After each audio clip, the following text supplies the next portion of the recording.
Hi, this is John Reynolds with Solomon Colors. Today we're out here. We're going to be doing a stamped overlay. It's about 275 square feet, sort of an odd shape and stuff, but basically we're ready to go. We filled out all of the cracks, we've taken care of our control joints, we've marked where they are so that when we come back we can recut the joints.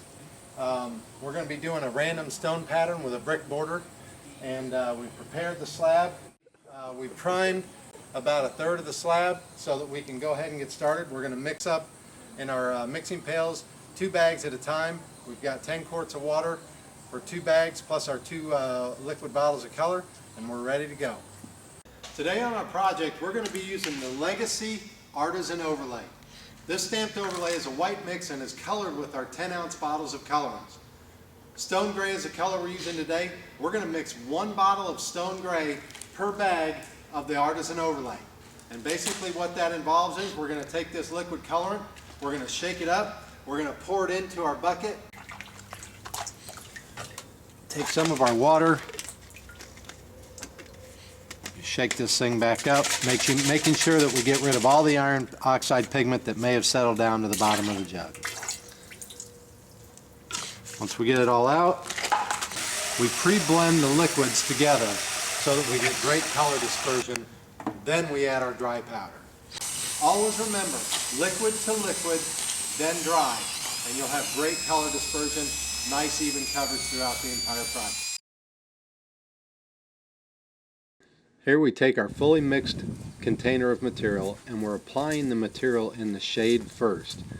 Remember, we've got material that is going to be only applied at 3/8 of an inch. So we have to start in the shade, and we're going to pull that material down with a gauged rake. The gauged rake is a tool that has interchangeable cams that can be set at different heights.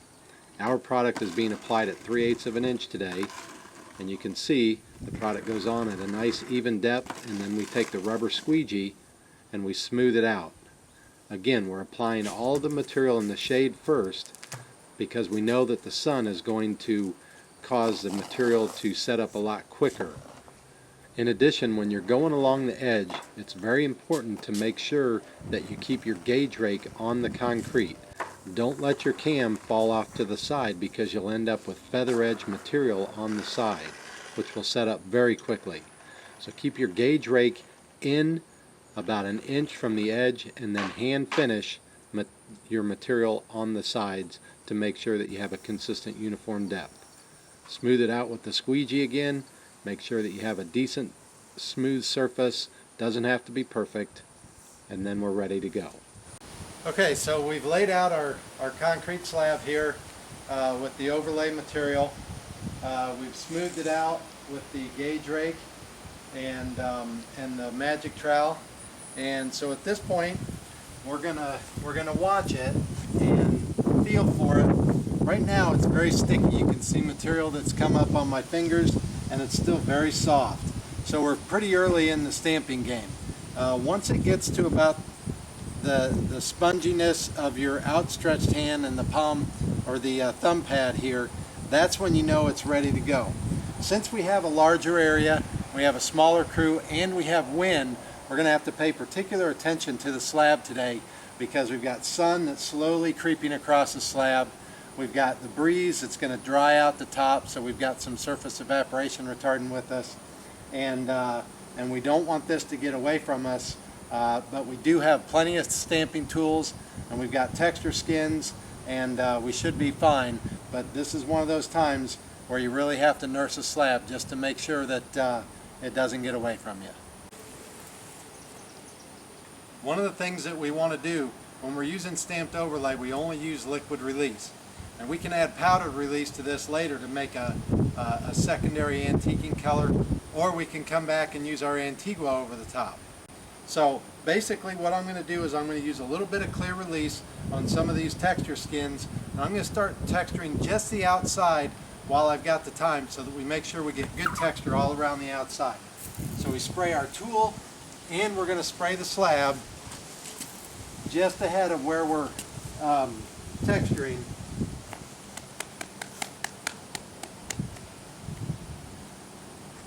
So that we just get a little bit of texture on here because we're going to be using this brick border. When we go down here with the brick border, we want to make it look authentic.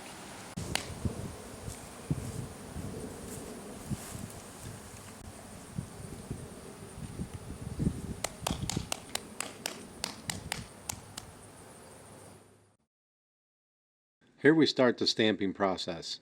We're starting the stamp process a little early because we know we've got a lot of material to cover and not a lot of time. The sun and the wind are actually causing our material to set up quicker than we thought out in the sunny areas. So as the sun moves across the slab, it heats up the material and the material starts to get hard quickly. So what we're doing, ideally we wanted to start with the stamps and go across the slab, but what happens is as the material starts to set, we kind of chase it around the slab to make sure that we get good imprints over the slab. You'll also notice that I'm in front of Adam oftentimes with the texture skins, getting texture on the slab because our stamp is actually thicker or has deeper reveals than the depth of the stamped overlay material itself. This way we achieve 100% texture as well as getting the good pattern from the stamping tools in the surface.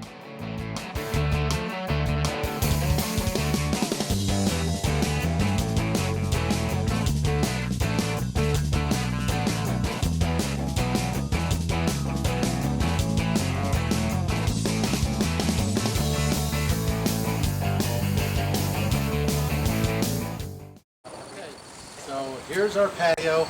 We just got done stamping. We did the brick border around the outside. We stamped over here on this little stoop in a brick pattern, and then we did the random stone throughout the rest. In this situation, you see in the video where we had to go out in front with the texture mats. That's because our gauge rate did not allow for a sufficient depth of the stamped overlay, so we had to get texture down and then get our mat down. Normally what we like to have is the depth of the deepest reveal in the stamp plus about a 1/16 to an 1/8 of an inch. We didn't have that today, so we used the texture mats in front. No problem. We got a good looking stamp. Tomorrow what we're going to do is continue to detail. We're going to stain the border with our water-based stain. We're going to stain the front porch with the water-based stain. We're going to do some individual stones with the water-based stain, and then we'll use our antiquing product to add a global antiquing across the whole slab. Once we get done with that, we're going to seal it up with 2 coats of sealer, and then this thing will be ready for use in about 24 to 48 hours.